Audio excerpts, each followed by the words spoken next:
ராஜுன்னு ஒரு பையன் என்ன செய்தான், எப்பவுமே அன்ஹாப்பியா இருந்தான். அவங்க அம்மா அவனுக்கு தேவையானது எல்லாமே பண்ணி கொடுத்துட்டு இருந்தாங்க. ஆனாலும் அவனுக்கு எதுலுமே ஒரு சாட்டிஸ்பாக்சன் இல்லை. எப்பவுமே இல்லாததுக்காக தான் என்ன செய்வான், வருத்தப்படுவான், கஷ்டப்படுவான். அவங்க அம்மா கிட்ட போய் சொல்றான், அம்மா எனக்கு நீங்க மொபைல் போன் வாங்கி கொடுத்தீங்க, ஆனா என் ஃப்ரெண்ட்ஸ் எல்லாம் நல்ல லேட்டஸ்ட் மாடல் வச்சிருக்காங்க, ஐபோன் 17 ப்ரோ மேக்ஸ் வச்சிருக்காங்க. நீங்க எனக்கு பழைய போன் தான், மாடல் தான் வாங்கி கொடுத்துருக்கீங்க. அப்புறம் அவங்க எல்லாம் சூப்பரா பிராண்டடா க்ளோத்ஸ் போடுறாங்க, எனக்கு ஒரு சும்மா ஒரு ஷர்ட் பேண்ட்னு ஏதாவது ஒரு கடையில நீங்க வாங்கி கொடுத்துறீங்க, எனக்கு லைஃப்ல சந்தோஷமே இல்லம்மா அப்படின்ட்டு ரொம்ப வருத்தப்பட்டான். அப்போ அவங்க அம்மாவுக்கு கொஞ்சம் மனசு கஷ்டம். நம்ம இவ்வளவு பண கஷ்டத்துலயும் நம்ம பையனுக்கு தேவையானதை எல்லாம் என்ன செய்யறோம், சந்திக்கிறோம். ஆனாலும் அவனுக்கு மனசுல ஒரு சந்தோஷம் இல்லையே அப்படின்னு சொல்லிட்டு என்ன சொல்றாங்க, ராஜு நீ என் கூட வாப்பா அப்படின்னு கூட்டுறாங்க. இவனுக்கு ஜாலியாப்பா, நம்ம நல்ல வேலை கம்ப்ளைண்ட் பண்ணோம், அம்மா நமக்கு கடையில கூட்டிட்டு போய் இதெல்லாம் இப்ப நமக்கு வாங்கி தரப்போறாங்க, நானும் என் ஃப்ரெண்ட்ஸ் முன்னாடி அப்படியே பந்தாவா போய் நிப்பேன் இந்த புது போனை வச்சுக்கிட்டு அப்படின்னு சொல்லிட்டு, சரி வாங்கம்மா கிளம்பி போலாம் அப்படின்ட்டு கிளம்புறாங்க. கிளம்பி போனா அவனுடைய சர்ப்ரைஸ்க்கு அவங்க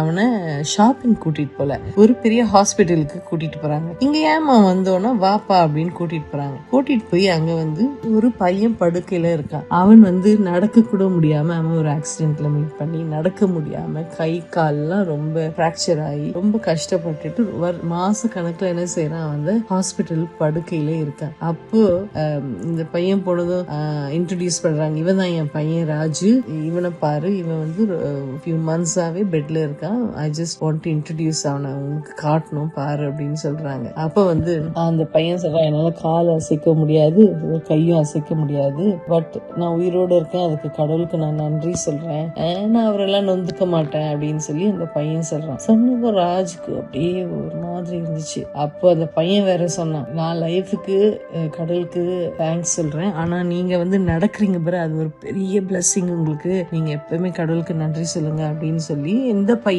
சிக்கா இருக்கிற பையன் ராஜுக்கு என்ன செய்யறான், ஆறுதலா 2-3 வார்த்தை பேசுறான். ராஜு சரி நானும் போயிட்டு வரேன்னு சொல்லிட்டு அவன் சொன்ன வார்த்தைகள் அவன் மனசுல டைரக்டா போய் அப்படியே பியர்ஸ் பண்ண மாதிரி இருந்துச்சு அவனுக்கு. அவன் வீட்டுக்கு போயிட்டு அப்ப சொல்றான், நான் எப்பவுமே மம்மி என்ன மன்னிச்சிடுங்க, எனக்கு இல்லாததை பார்த்து தான் நான் என்ன செய்திருக்கேன், அழுதுருக்கேன், ஆனா எனக்கு இருக்கிறத நான் என்ன செய்தேன், மறந்துட்டேன், என் ஃப்ரெண்ட்ஸ பார்த்து நான் கம்பேர் பண்ணி எனக்கு இது இல்லையேன்னு வருத்தப்பட்டிருக்கேன், ஆனா இந்த போன் வசதி கூட இல்லாம சில பிள்ளைங்க இருக்காங்க மம்மி, ஒரு புது துணி கூட போடுறதுக்கு வாய்ப்பு இல்லாத பிள்ளைங்க இருக்காங்க, நான் ரொம்ப அன்கிரேட்ஃபுல்லா இருந்துட்டேன் மம்மி, என்ன மன்னிச்சிடுங்க அப்படின்னு சொல்லி ராஜு அவங்க அம்மா கிட்ட சொல்றாங்க. இதே போலதாங்க நாமும் கடவுள் கிட்ட எப்பவுமே எனக்கு இது இல்ல அது இல்ல, இந்த வீடு பத்தல, எனக்கு பெரிய வீடு வேணும், இந்த கார் எனக்கு என்ன செய்யல வசதியா இல்ல, எனக்கு லேட்டஸ்ட் கார் வேணும், நிறைய கடவுள் கிட்ட கொடுங்கன்னு தான் கேட்டுட்டு இருக்கோம். அது தவிர கடவுளே எனக்கு இது கொடுத்திருக்கிறீரே அதுக்காக நன்றி அப்படின்னு என்ன செய்யல, நம்ம நிறைய பேரு சொல்றதுக்கு மறந்துரும். இந்த வருஷ கடைசி வாரத்துல நம்ம வந்திருக்கிறோம், கடவுள் இந்த வருஷம் ஃபுல்லா நமக்கு என்ன பண்ணாரோ அவங்க பிளெஸிங்ஸ் ஒன் பை ஒன்னா கவுண்ட் பண்ணுங்க, கவுண்ட் யுவர் பிளெஸிங்ஸ்.